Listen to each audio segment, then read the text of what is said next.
it's more than mildly astonishing that we exist, you see, that we exist. We have mouths and noses and eyes. And I said last week, we put stuff in this thing called a mouth and it goes into our body. We eat it and I'm pouring liquid in here. It's really astonishing, but we don't see it that way. It's so familiar and we're so asleep to it and dull. And I don't know, what do I want to eat now? Or I don't like this drink. You know, it goes, me,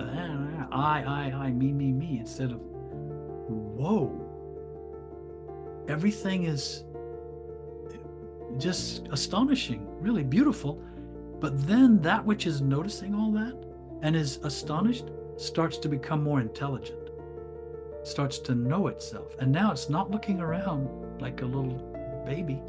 It's looking around with conscious intelligence. And it's marveling in a new way. And I would say it's interested in knowing all of this in a new way, in a deeper way. As Ouspensky said, behind the surface of life, there's something much more important or bigger.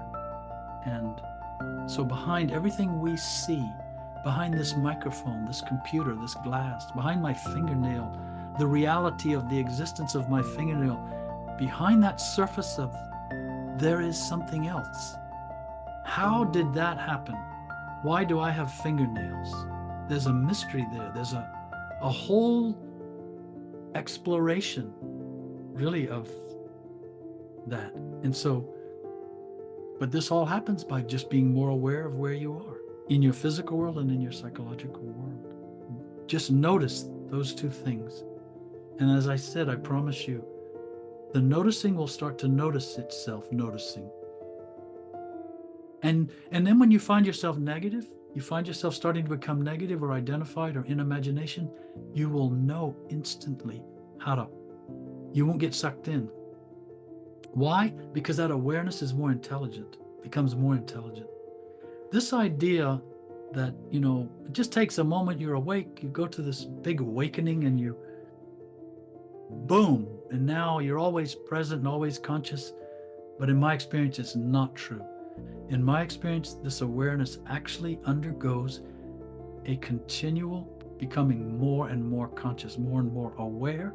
If you want to call it intelligent consciousness, consciousness itself can become more, quote unquote, intelligent. And I don't mean smart, I mean more knowing.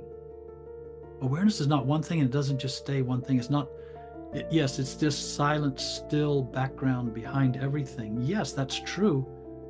But that background can become more and more aware as itself, as this background, and then begins to realize that is the nature of this absolute in the entire universe. It's the background of the entire universe. And this awareness is exactly like that, just at a much lower scale. But it has this possibility of rising to where it could begin to approach whatever that really is, that absolute awareness or consciousness. I would say you begin to feel a kinship. Awareness begins to feel a kinship with its source, and that draws it more and more to that source. You could even go so far, I think, as to say it has a more and more of a hunger for the source, because each higher scale you see is more incredible, more profound, more meaningful, more full, more complete, more conscious than the scale below it. There's a beautiful line I love in Walt Whitman's poem, Song of Myself. All below duly traveled, and still I mount and mount. All below duly traveled, and still I mount and mount. Rise after rise, bow the phantoms behind me. And when awareness pops out of one dimension as another dimension, it sees the lower dimension as basically a phantom, an illusion of an identity or semblance of identity. When you really are not identified and you no longer are investing a sense of identity in whatever was making you negative, you see it. You see it was a waste of time. It's an illusion, a phantom. all below duly traveled, and still I mount and mount. Rise after rise, bow the phantoms behind me. Song of Myself. Beautiful poem, very mystical.